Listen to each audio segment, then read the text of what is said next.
Important है। Inorganic का the most and the large chapter है, इसमें आपको काफी सारे कंसेप्ट पढ़ने हैं। तो आज हम लोग वही हमारा पढ़ने का तरीका रहेगा कि हम लोग सबसे पहले स्टूडेंट्स कोऑर्डिनेशन कंपाउंड्स क्या होते हैं। तो as you all know about the coordination bond.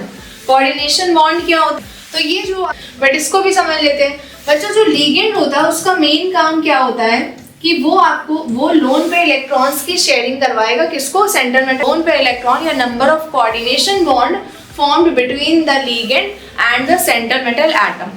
सबसे पहले सारे टर्म्स को एक बार समझ लेते हैं। Known as ligands and ligands are basically following types. If the ligand provide only one lone pair electron to the centre, जो क्या हो गया जिसमें एग्जांपल ले नॉन आयनाइजेबल एंड इसके ऊपर फील्ड स्प्लिट होता है। तो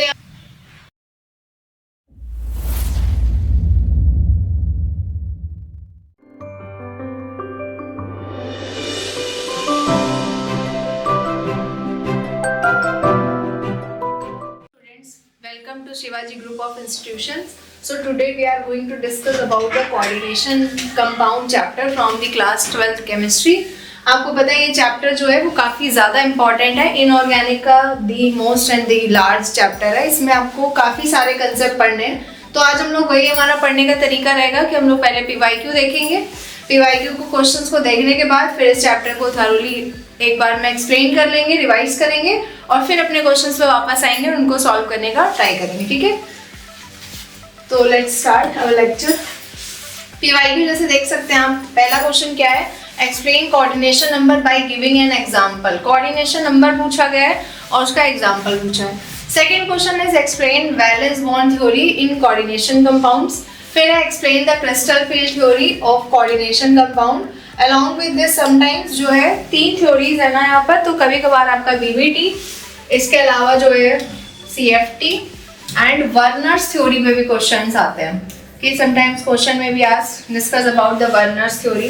तो ये कुछ क्वेश्चंस हो गए। इसके अलावा देखिए जैसे हमारे पास यहाँ पे एमसीक्यू बेस्ड क्वेश्चन है। फर्स्ट क्वेश्चन है the coordination number of cobalt in CONS3 Cl2Cl। ये कंपाउंड एक गिवन है, इसमें आपसे कोबाल्ट का कोऑर्डिनेशन नंबर पूछा है। Second question is at same coordination number, इसमें कॉपर का पूछा हुआ है। फिर कुछ क्वेश्चंस हैं जो है आपका IUPAC से related. Right the IUPAC name of the following compounds. कुछ कंपाउंड्स दिए हैं, उसके बाद में उनका IUPAC नेम पूछिए। ठीक है, तो लेट्स स्टार्ट आवर चैप्टर। सबसे पहले स्टूडेंट्स कोऑर्डिनेशन कंपाउंड्स क्या होते हैं। तो as you all know about the coordination bond. Coordination bond क्या होता है, बेसिकली जो आपका लोन पेयर शेयरिंग से बनता है उसको आप कोऑर्डिनेशन कंपाउंड कहते हैं।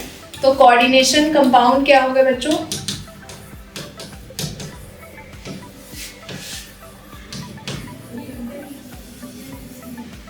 coordination compounds are those compounds in which coordinate bond is present and coordinate bond is formed by basically lone pair of electrons। यानी इसमें वन साइडेड शेयरिंग होती है, पूरा एक इलेक्ट्रॉन पेयर शेयर करवाया जाता है। तो इस टाइप के कंपाउंड्स को हम लोग क्या कहते हैं, कोऑर्डिनेशन कंपाउंड्स। एक कोऑर्डिनेशन कंपाउंड्स और इसी के साथ में इसके सारे टर्म्स डिस्कस कर लेते हैं।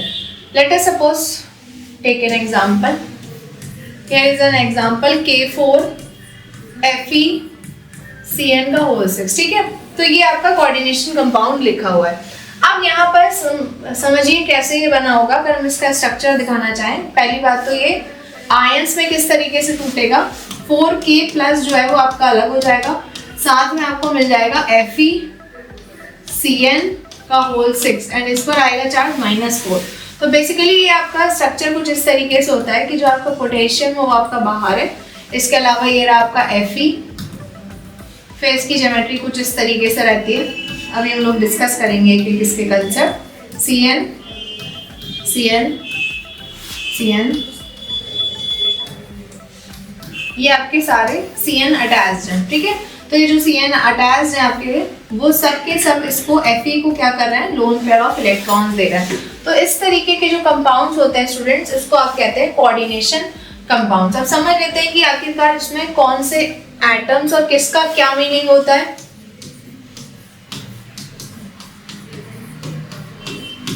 तो देखो बच्चों, ये क्योंकि आपका एक रिवीजन और पीवाईक्यू डिस्कशन है, तो हम लोग जल्दी से समझते हैं क्या होता है। तो ये जो भी मेटल प्रेजेंट होती है, जनरली कौन से ब्लॉक की मेटल होती है, डी ब्लॉक की। क्यों? बिकॉज डी ब्लॉक में आपको एक से ज्यादा शेल्स इनकम्प्लीट मिलते हैं और वो वैकेंट ऑर्बिटल्स प्रोवाइड कराते हैं। तो ये जो आपका मेटल है इसको आप बोलते हैं central metal atom, central metal atom, या शॉर्ट फॉर्म में इसको सेंट्रल मेटल आयन भी बोला जाता है। इसके अलावा यहाँ पर ये Cn है, तो ये Cn आपका क्या होता है बच्चों, लीगेंड्स, यानी कि the species, the compound, the groups जो लोन पेयर इलेक्ट्रॉन की शेयरिंग करा के कोऑर्डिनेट बॉन्ड बनाते हैं वो आपके होते हैं लीगेंड्स। इसके अलावा ये जो ब्रैकेट आपको दिखाई दे रहा है that is coordination sphere, coordination sphere. And ये जो लीगेंड्स का नंबर होता है इसको आप बोलते हैं कोऑर्डिनेशन नंबर। अभी यहाँ पर ये आपकी बात सही है कि कोऑर्डिनेशन नंबर यहाँ पे 6 है, बट इसको भी समझ लेते हैं। बच्चों जो लीगेंड होता है उसका मेन काम क्या होता है कि वो आपको वो लोन पे इलेक्ट्रॉन्स की शेयरिंग करवाएगा, किसको, सेंट्रल मेटल एटम को। तो अगर कोई एक लीगेंड वो एक ही लोन पेयर इलेक्ट्रॉन की शेयरिंग कराता है तो उसको हम लोग कहते हैं मोनोडेंटेट लीगेंड। क्या बोलते हैं बच्चों, मोनोडेंटेट लीगेंड। अगर वो 2 इलेक्ट्रॉन्स की शेयरिंग कराएगा तो फिर हम उसको कहेंगे बाइडेंटेट लीगेंड, और अगर 2 से ज्यादा है तो फिर ट्राई, एंड इसके बाद पॉलीडेंटेट लीगेंड। तो ये 2-3 तरीके की कैटेगरी में हम लोग इसको डिवाइड करते हैं। अब जो मोनोडेंटेट लीगेंड्स होते हैं जैसे आपका Cn है, तो मोनोडेंटेट लीगेंड का काम क्या होता है कि वो सिर्फ और सिर्फ एक लोन पेयर की ही शेयरिंग कराता है, इसलिए उसका कोऑर्डिनेशन नंबर जो है वो कितना हो जाता है एक लीगेंड के लिए, दैट इज 1। लेकिन अगर कोई बाइडेंटेट लीगेंड आ गया, लेट अस सपोज C2O4 आ गया, तो अब इस केस में क्या होगा कि ये एक ही लीगेंड है जो आपके 2 लोन पेयर ऑफ इलेक्ट्रॉन्स की शेयरिंग कराएगा। अब अगर 2 लोन पेयर ऑफ इलेक्ट्रॉन्स की शेयरिंग हो रही है तो कोऑर्डिनेशन नंबर वुड बी 2, यानी कि it is depend upon the number of lone pair electron या number of coordination bond formed between the ligand and the central metal atom. सबसे पहले सारे टर्म्स को एक बार समझ लेते हैं। That this square bracket is known as coordination sphere.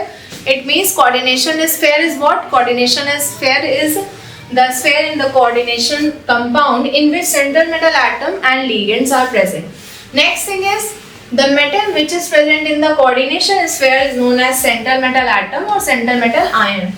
Next is the atoms, the groups which provide lone pair electron to central metal atom to form coordination bond is known as ligands. And ligands are basically following types. If the ligand provide only one lone pair electron to the central metal atom, then it is said to be as monodentate ligand. If 2, then bidentate, and if more than 2, then it is considered to be as polydentate ligand. और आपका जो coordination number हो गया, coordination ligands हो गया, central metal atom हो गया, ये सारे पॉइंट्स आपको ध्यान रखने हैं, ठीक है, ताकि आप समझ पाओ कि जो क्वेश्चन पूछा है उसमें हम लोग आंसर उसका कैसे निकालेंगे। अब नेक्स्ट हम आते हैं कुछ इसके IUPAC वाले पार्ट पे। तो IUPAC पे डिस्कस कर लेते हैं, इसी एक ही कंपाउंड को लेकर पूरा डिस्कशन कर लेते हैं, फिर हम लोग डायरेक्ट अपने जो क्वेश्चंस हैं उनको सॉल्व करेंगे। तो ये आपका K4 एफिशिएंसी जिसके बारे में हम लोगों ने इतनी डिटेल से पढ़ा ताकि हमें इसके बारे में सारी चीज़ें क्लियर हो जाए। हमेशा नेमिंग करते टाइम जो भी आपका पहले लिखा होता है that is cation for us, and जो बाद में लिखा रहता है that is anion for us. जैसे सिंपल अगर हम आपसे कहें NaCl का एग्जाम्पल, तो it is not an coordination compound, but आप यू नो कि Na जो है that works as a cation here, and Cl क्या है, एनायन है। यानी जो तरीका होता है, जो स्टैंडर्ड तरीका होता है उसमें हमेशा कैटायन पहले लिखा होता है, एनायन बाद में लिखा होता है। तो ऐसे ही कोऑर्डिनेशन स्फीयर में भी 2-3 कैटेगरी बन सकती है आपकी। पहला, जब आपका कैटायन सिंपल हो और एनायन आपका कॉम्प्लेक्स हो। कॉम्प्लेक्स आयन कौन सा होता है, जिसमें कोऑर्डिनेशन स्फीयर प्रेजेंट होता है। दूसरा आपका बच्चों क्या हो गया, जिसमें आपका जो कैटायन है वो आपका कॉम्प्लेक्स हो जाए और जो आपका एनायन है वो सिंपल हो जाए। एंड थर्ड कैटेगरी हो सकती है कि दोनों ही क्या हो जाए, कॉम्प्लेक्स हो जाए। ठीक, दोनों सिंपल नहीं हो सकते। अगर दोनों सिंपल बोल देंगे तो फिर वो कोऑर्डिनेशन कंपाउंड ही कैसे हुआ। ठीक है, तो ये 3 कैटेगरी बनती है और इसके बेस पर इसका नेम लिखा जाता है। अब क्या याद रखना रहता है कि हमेशा जो पहले लिखा है यानी कैटायन की नेमिंग हमेशा स्टार्टिंग होती है। अगर कोऑर्डिनेशन स्फीयर पहले है यानी एज अ कैटायन वर्क कर रहा है, तो फिर जो भी सेंट्रल मेटल एटम है या सेंट्रल मेटल आयन है उसका नाम एज इट इज लिख दिया जाता है। जैसे लेट अस सपोज Fe है तो Fe का नाम क्या लिख देंगे, आयरन। लेकिन अगर कोऑर्डिनेशन स्फीयर आपका बाद में है, यानी वर्क कर रहा है एज एन एनायन, तो हमेशा सेंटर मेटल एटम या सेंटर मेटल आयन का नाम लिखते टाइम उसमें 8 यूज करते हैं। जैसे अगर यही Fe आपका इन एनायन हो तो इसका जो नेम है वो हो जाएगा आपका फेरेट। ये बात आपको याद रखनी है। तो सबसे पहले कैटायन की नेमिंग करनी है, फिर एनायन की नेमिंग करनी है। कैटायन की नेमिंग तो सिंपल है, अगर सिंपल कैटायन है तो सिंपल नेम हो जाएगा। अगर कॉम्प्लेक्स है यानी कोऑर्डिनेशन स्फीयर लगा है तो कोऑर्डिनेशन स्फीयर में नेमिंग करने के क्या रूल्स होते हैं, जैसे ये मेटल है and this one is ligand, तो सबसे पहले you have to write the name of ligand. Ligand का नाम आपको लिखना है पहले, जितना भी उसका नंबर है, जैसे 6 स्टैंड्स फॉर हेक्सा, इस तरीके से 4 के लिए तो टेट्रा, 2 है तो डाई लगा दीजिए। उसके बाद आपको लिखना होता है मेटल का name after ligands, and metal का नेम लिखते टाइम उसकी ऑक्सीडेशन स्टेट हमें बतानी होती है, यानी हम लोग कैलकुलेट कर लेंगे पहले से और फिर हम उसकी क्या बताएंगे, ऑक्सीडेशन स्टेट। अगर आपका कोऑर्डिनेशन स्फीयर खुद कैटायन है यानी ये पहले बना हुआ है तो उसका नाम लिखते टाइम उसका जो सेंटर मेटल एटम होगा तो उसका जो नॉर्मली नेम होता है वो लिख देंगे। अगर कोऑर्डिनेशन स्फीयर आपका एनायन की तरह काम कर रहा है तो फिर आपको उसके नेम के एंड में 8 लगाना होता है। अब हम आते हैं नेम का डिस्कशन करते हैं। So this is the compound. सबसे पहला काम you have to calculate the oxidation number of Fe. Calculate कर लेते हैं। आपको पता है कि पोटेशियम है, उसकी ऑक्सीडेशन स्टेट +1 होती है, 4 पोटेशियम है। Fe की निकालनी है तो X हो गया, Cn के लिए -1 हो गया और ये हो गया आपका 6। कैलकुलेट करा हम लोगों ने तो कितना आ गया, +4 + x - 6 = 0, तो x की वैल्यू कितनी आ गई, +2। हमेशा ऑक्सीडेशन स्टेट को किस में दिखाते हैं, इन रोमन, यानी फर्स्ट सेकेंड थर्ड ऐसे।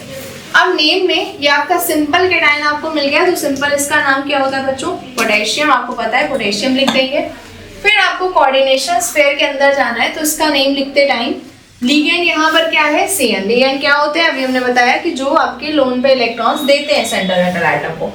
तो कितने लिगेंड्स है, 6, तो क्या हो गया, पोटेशियम एंड देन हो गया हेक्सा, साइनो या साइनाइडो भी लिखा रहता है समटाइम्स। लिगेंड के एंड में अगर नाम के एंड में O अटैच होता है, साइनो। इसके बाद Fe। अब देखिए कोऑर्डिनेशन स्फीयर आपका बाद में था तो इस मींस कि ये कैटायन हुआ और ये एनायन हुआ। अब अगर एनायन है आपका कोऑर्डिनेशन स्फीयर तो उसमें जो भी मेटल है उसका नेम लिखते टाइम उसमें क्या लगा देंगे हम लोग, 8। तो यहाँ पर क्या हो जाएगा, hexacyanoferrate and last work is its oxidation number. तो ये हो गया आपका कंप्लीट नेम, पोटेशियम कैटायन हो गया, फिर हेक्सा साइनाइडो या cyano ferrate second. Let's move to the other questions as well. Other topic क्या है, अब यहाँ पे हम लोग थोड़ा सा डिस्कशन कर लेते हैं किसके बारे में, वर्नर्स थ्योरी के बारे में। अब वर्नर्स थ्योरी क्या होती है, देखिए कोऑर्डिनेशन स्फीयर से रिलेटेड यहाँ पे 3 मेन थ्योरी है। पहली आपकी वर्नर थ्योरी है, नेक्स्ट आपकी वैलेंस बॉन्ड थ्योरी है, उसके बाद में आपकी कौन सी थ्योरी है बच्चों, क्रिस्टल फील्ड थ्योरी। तो चलिए इसको डिस्कस कर लेते हैं फटाफट से।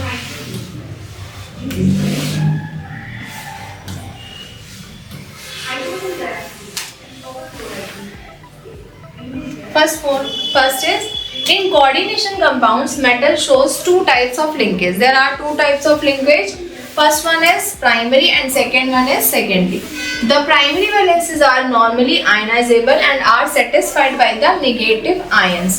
Second, the secondary valences are non-ionizable and these are satisfied by the neutral molecule or negative ions, and the secondary valency is equal to the coordination number and is fixed for a metal.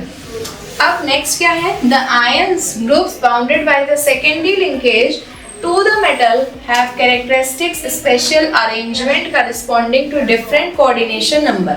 यानी अगर special arrangement हो जाएगा it means कि secondary valency is responsible for deciding the geometry as well. समझ लेते हैं इसको एक बार। वर्नर ने बताया कि जो भी आपका सेंटर मेटल एटम होता है उससे अटैच जो भी होती है, जैसे यहाँ पर हम लोग एक एग्जांपल ले लेते हैं।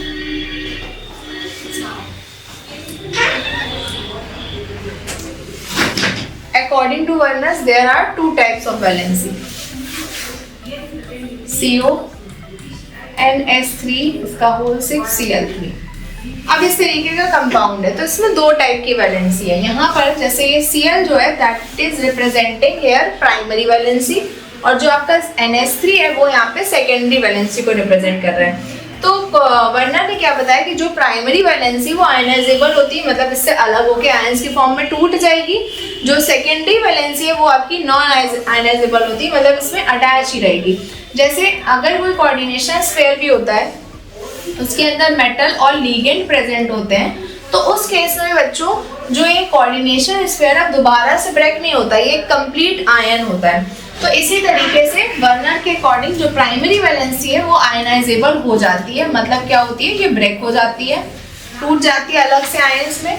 और जो सेकेंडरी वैलेंसी है वो आपकी नॉन आयनाइजेबल होती है, मतलब ये टूटेगी नहीं और ये क्या करेगी, अरेंज होकर ज्योमेट्री बनाएगी, ज्योमेट्री को डिसाइड करेगी। इसके अलावा वर्नर ने क्या बताया कि जो सेकेंडरी वैलेंसी का नंबर होता है that is equal to the coordination number. मतलब यहाँ पे क्या हम लोग ये समझ सकते हैं थोड़ा सा कि जो आपकी सेकेंडरी वैलेंसी है जो जिस भी एटम ग्रुप की वजह से रिप्रेजेंट हो रही है वो बेसिकली कोऑर्डिनेशन नंबर मतलब लिगेंड की तरह काम कर रही है। लेकिन जब वर्नर ने अपनी थ्योरी प्रपोज करी थी तो उसने मेटल लिगेंड ऐसी कोई बात नहीं करी थी, सिंपली कहा था कि कोई भी कंपाउंड है कॉम्प्लेक्स कंपाउंड, तो there are two types of valency, first is primary valency, second is secondary valency. Primary valency आज जनरली आयनाइजेबल, मतलब वो आयंस में टूट जाती है और उसका लिंकेज जो है वो इतना स्ट्रॉन्ग नहीं होता है मेटल से। सेकेंडरी वैलेंसी जो है वो आपकी नॉन आयनाइजेबल होती है, मतलब टूटती नहीं है और पूरा प्रॉपर स्ट्रॉन्ग तरीके से अटैच रहती है, इसीलिए वो क्या करती है, वो ज्योमेट्री डिसाइड करती है किसकी, मॉलिक्यूल की। तो ये थी आपकी किसकी, वर्नर्स थ्योरी। नेक्स्ट है VBT.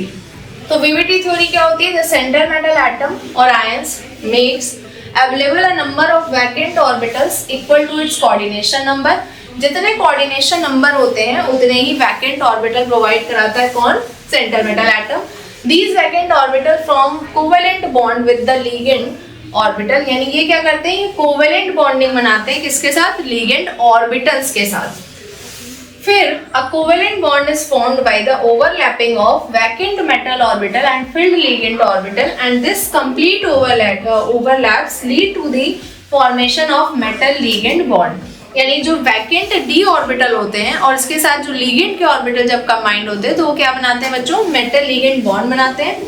A strong covalent is formed only when the orbitals overlap to the maximum extent। यानी जब पूरी तरीके से बॉन्डिंग हो जाती है तब आपका जो बॉन्ड है वो स्ट्रॉन्ग फॉर्म होता है।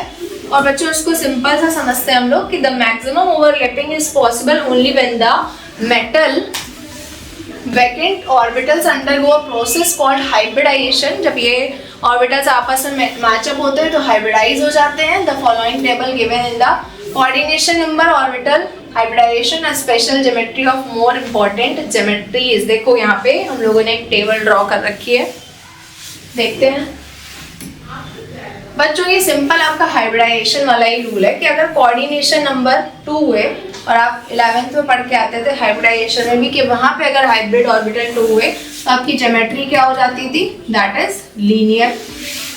इसके बाद बच्चों फिर अगर कोऑर्डिनेशन नंबर 4 है तो यहाँ पर दो ज्योमेट्री की पॉसिबिलिटी है। फर्स्ट वन टेट्राहेड्रल, जब आपका क्या होगा, यहाँ पे हम लोग हाइब्रिडाइजेशन भी लिख जाते हैं, यहाँ पर sp है, यहाँ पर sp3 है। अब अगर हाइब्रिडाइजेशन जो है वो dsp2 हो गया, यहाँ पर ही हम लोग ज्योमेट्री को डिस्कस कर रहे हैं, तो फिर इसकी जो ज्योमेट्री है वो हो जाती है आपकी स्क्वायर प्लेनर। 6 अगर होगी तो देयर आर 2 पॉसिबिलिटी, d2sp3 अगर d ऑर्बिटल पहले इन्वॉल्व है और sp3 d2 अगर बाद में इन्वॉल्व है। And geometry is same, octahedral both में। यानी कोऑर्डिनेशन नंबर अगर 6 है यानी कि 6 बॉन्ड बन रहे हैं तो फिर ज्योमेट्री कौन सी रहेगी, octahedral. If there are 4 bond तो ज्योमेट्री आपकी टेट्राहेड्रल स्क्वायर प्लेनर हो सकती है, और अगर एक ही है 2 आपके बॉन्ड्स हैं तो फिर कौन सी ज्योमेट्री बन जाएगी, लीनियर। ठीक है, अब हम लोग इसको डिस्कस कर लेते हैं एक एग्जांपल से।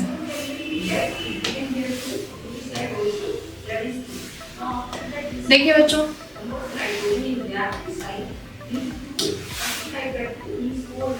let us take an example, same example FeCN का होल 6 एंड इसके ऊपर चार्ज है माइनस का 4, ठीक है। अब यहाँ पे अगर इसकी ऑक्सीडेशन निकालेंगे तो आपकी +2 ही आएगी और Fe+2 का कन्फिगरेशन क्या हो जाएगा स्टूडेंट्स, 3d6 एंड 4s 0। तो अगर हम इसका डायग्राम, वो ऑर्बिटल डायग्राम बनाएंगे तो क्या बचेगा, 3d में कितने इलेक्ट्रॉन्स हैं स्टूडेंट्स, 6, 1 2 3 4 5 एंड 6 एंड इसके बाद कौन सा ऑर्बिटल आएगा, 4s जो कि फिलअप नहीं है एंड आगे कौन सा ऑर्बिटल आएगा, 4p। अब क्या होगा स्टूडेंट्स, यहाँ पर ये जो Cn है वो अभी हम आपको बताएंगे क्रिस्टल फील्ड में कि वहाँ पर लिगेंड्स को कैटेगराइज करा गया है। कुछ लिगेंड होते हैं आपके स्ट्रॉन्ग फील्ड लिगेंड और कुछ आपके होते हैं वीक फील्ड लिगेंड। तो आपको याद रखना है कि Cn जो है वो आपका स्ट्रॉन्ग फील्ड लिगेंड है। जब भी स्ट्रॉन्ग फील्ड लिगेंड होता है तो ये the electrons getting paired up, तो वहाँ पर पेयरिंग हो जाएगी। तो यहाँ पर 6 इलेक्ट्रॉन्स इस तरीके से फिल हो गए, 4s and this is 4p। अब स्टूडेंट्स यहाँ पर कोऑर्डिनेशन नंबर कितनी है, 6। तो 6 वैकेंट ऑर्बिटल आपस में हाइब्रिडाइज होंगे और वो हाइब्रिड ऑर्बिटल बना लेंगे। यहाँ पे 2 d के ऑर्बिटल हो गए, इनका कलर चेंज कर लेते हैं। 2 d के ऑर्बिटल हो गए, एक s हो गया एंड 3 आपके p हो गए। तो यानी क्या बना हाइब्रिडाइजेशन, d2sp3। अब d2sp3 है तो ज्योमेट्री क्या हो गई students, octahedral as we have discussed before. इस तरीके से आपके Cn सारे लिगेंड्स अटैच हो गए और ये आपकी हो गई ज्योमेट्री। अब अगर आपसे पूछा जाए कि इज दिस पैरामैग्नेटिक और डायामैग्नेटिक, तो द आंसर इज डायामैग्नेटिक, क्योंकि यहाँ पर जब आपके लिगेंड्स अटैच हो रहा है यहाँ पर Cn से आपको इलेक्ट्रॉन्स मिल जाएंगे, ये भी सारे फिलअप हो जाएंगे, क्योंकि अगर लोन पेयर है तो मतलब पेयर ऑफ इलेक्ट्रॉन्स की शेयरिंग कराई जाएगी। तो अगर ऑल पेयर्ड इलेक्ट्रॉन होते हैं then the compound is diamagnetic, जो आपके मैग्नेटिक फील्ड से रिपल करते हैं। अगर यहाँ पे अनपेयर्ड इलेक्ट्रॉन होता तो फिर कंपाउंड आपका कैसा हो जाता, पैरामैग्नेटिक, अगर एक भी अनपेयर्ड इलेक्ट्रॉन होता। तो ये VBT बताती है कि पॉइंट जो कंपाउंड है वो आपका जो सेंट्रल मेटल एटम है वो वैकेंट ऑर्बिटल्स प्रोवाइड कराता है हाइब्रिडाइजेशन के लिए, और कितने इक्वल में होते हैं, कोऑर्डिनेशन नंबर के इक्वल। फिर अगर स्ट्रॉन्ग फील्ड लिगेंड है तो पेयर्ड अप हो जाते हैं, और पेयर्ड अप होके आपकी जो हाइब्रिड ऑर्बिटल के बेस पर ज्योमेट्री डिसाइड होती है। नेक्स्ट मैग्नेटिक मूवमेंट, जैसे हम लोगों ने अभी डिस्कस ही किया कि मैग्नेटिक मूवमेंट क्या होता है, species having at least 1 unpaired electron अगर है तो वो मैग्नेटिक कैरेक्टर शो करते हैं, और उसको हम लोग इस फॉर्मूले की हेल्प से समझ सकते हैं। यहाँ पर n क्या है students, number of unpaired electron, where n is number of unpaired electron, ठीक है। If the value of n is 1 then the answer would be, आप कैसे कैलकुलेट करेंगे, 1 1 plus 2 and bm is Bohr magneton, that is the unit of magnetic moment।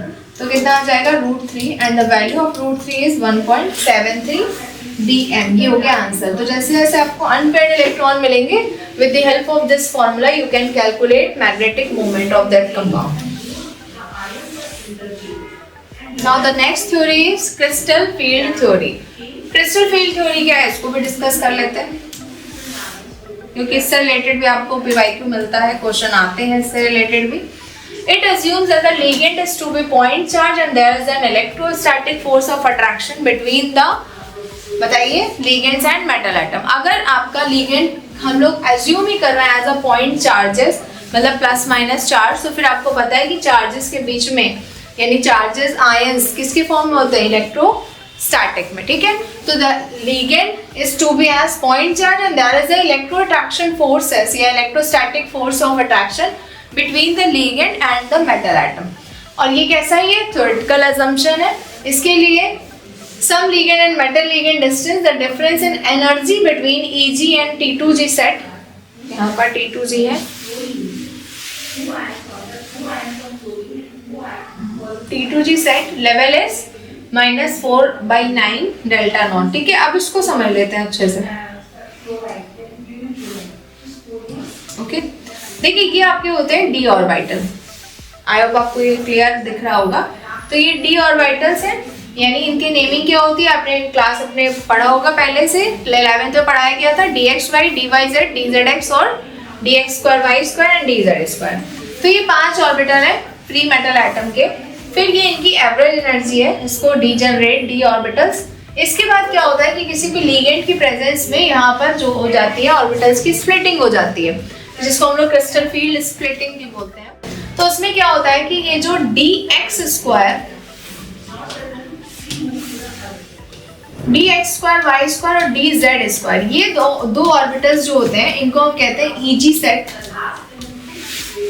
And जो बचे हुए 3 है dxy, dyz and dzx, it is comprisingly known as T2G set.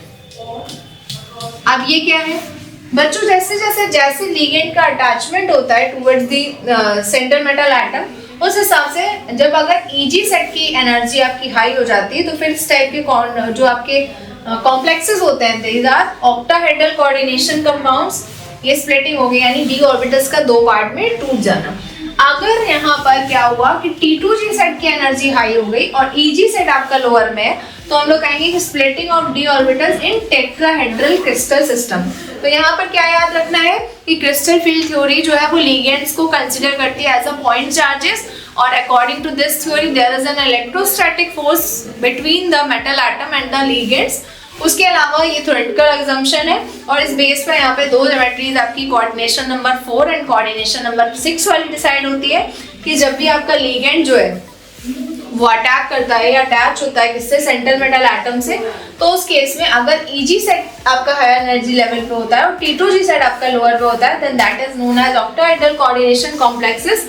और अगर आपका जो है T2G set high energy level पर और EG सेट आपका लोअर पे है और इस तरीके से स्प्लिटिंग है, तो that is known as tetrahedral complexes. अब और क्या था इस चैप्टर में, आइसोमेरिज्म है। इसमें आइसोमेरिज्म वाले पार्ट में हम लोग देखेंगे क्या होता है बच्चों। आइसोमेरिज्म में there are 2 type of isomerism, structural and stereo isomerism. अगर स्ट्रक्चरल आइसोमेरिज्म है तो उसमें क्या होता है कि they have same molecular formula but differ in their structures, उसको कहते हैं स्ट्रक्चरल आइसोमेरिज्म। अब इसके कई टाइप्स होते हैं, जैसे यहाँ पे देखिए, अभी हम लोग 1 बाय 1 एक साथ ही डिस्कस कर लेंगे। और स्टीरियो आइसोमेरिज्म वो आइसोमेरिज्म होती है जिसमें कि आपको जो है सेम स्ट्रक्चरल फॉर्मूला हो जाएगा, सेम मॉलिक्यूलर फॉर्मूला हो जाएगा, बट इनका स्पेशल अरेंजमेंट अलग होगा। इसमें आपकी 2 आती है, ज्योमेट्रिकल आइसोमेरिज्म और ऑप्टिकल आइसोमेरिज्म। ज्योमेट्रिकल में सिस ट्रांस जैसे फॉर्म बनते हैं, और ऑप्टिकल आपको पता है कि टुवर्ड्स दी लाइट उसका अलग अलग बिहेवियर होता है। तो structural it arises due to the difference in the structures of coordination compound. Structural isomerism होता है आपका। आयनाइजेशन आइसोमेरिज्म क्या होती है, ये स्ट्रक्चर का फर्स्ट पार्ट है। Structural isomerism is categorised into some parts. First one is ionisation isomerism. It arises when the counter ion in a complex salt is itself a potential ligand and can displace the ligand which can then become the counter ion. मतलब इसमें आपको ions different मिलेंगे क्योंकि आप नाम ही से जान रहे हैं कि ये आयनाइजेशन आइसोमेरिज्म है। जैसे ये देखिए, अगर ये आपका ब्रेक होगा तो हमने अभी आपको क्लियर करा था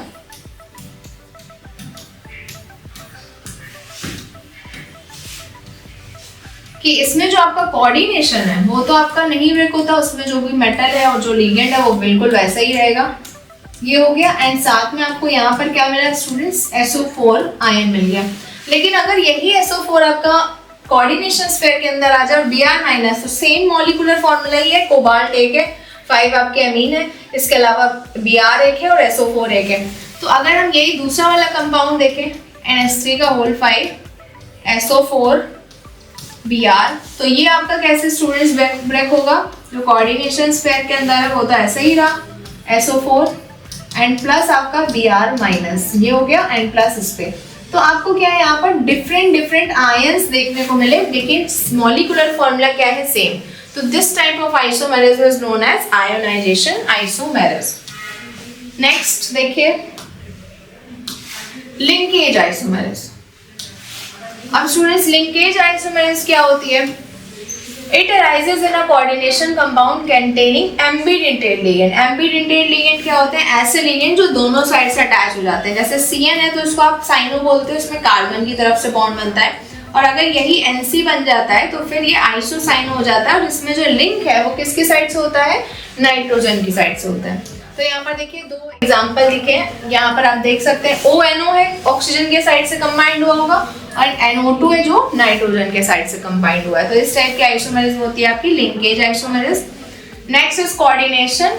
तो कोऑर्डिनेशन आइसोमेरिज्म क्या होती है बच्चों? This type of isomerism arises from the interchange of ligand. Ligands का आपस में इंटरचेंज होता है कैटायनिक और एनायनिक में, तो डिफरेंट मेटल आयंस आपके प्रोड्यूस होते हैं। जैसे कि देखिए एग्जांपल,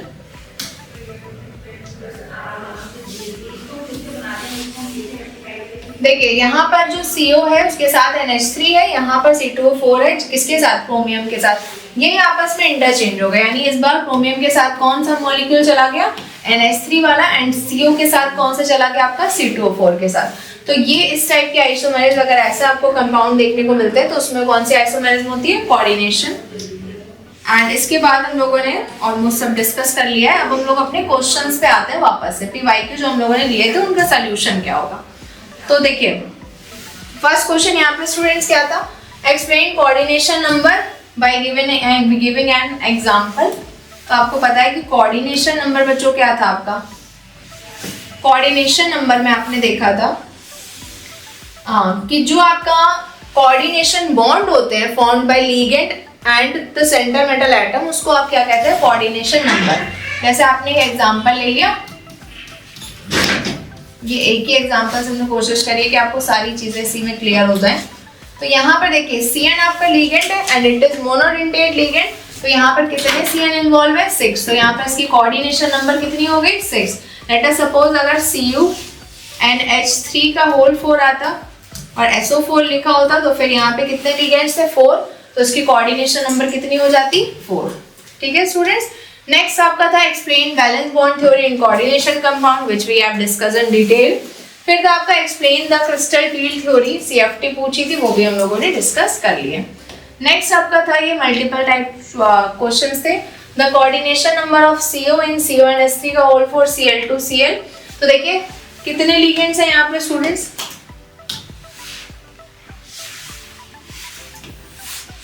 यहाँ पे आपके एक मिनट, देखिए यहाँ पे NH3 आपके 4 है, Cl आपके 2 है, यानी correct option would be answer number 4, coordination number 6, ये आपका आंसर हो जाएगा। इसके बाद तक the coordination number of Cu is Cn का होल 4 -3। तो यहाँ पे Cn कितना अटैच्ड है? 4 अटैच्ड है, तो यहाँ पर कोऑर्डिनेशन नंबर कितना हो जाएगा? 4।